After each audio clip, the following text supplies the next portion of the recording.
اور قرآن مجید جدو تسی سورہ المومن پڑھو اللہ تو بعد پھر کہنا دا درجہ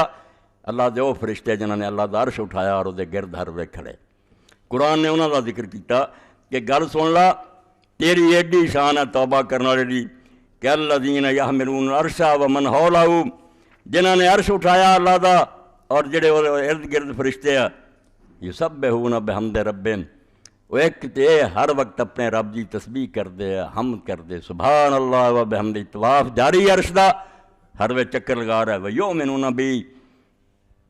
اپنے رب تے ایمان رکھ دے تے نال تواڈے گناہ گاراں نہیں لگے اللہ گناہ گار کڈا درجہ پا گیا ادھر رب پیار کردا توبہ تے ویستغفرون للذین آمنوا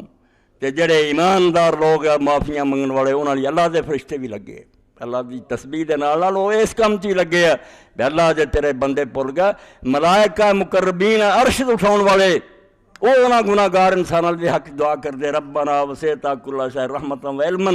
فاغفر للذین تابوا واتبعوا سبیلک وقهم عذاب الجحیم اے لکھ لو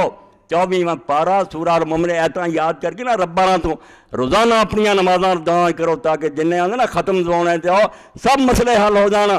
کسے ختم دی لوڑ نہیں فرشتیاں دا ختم پڑھو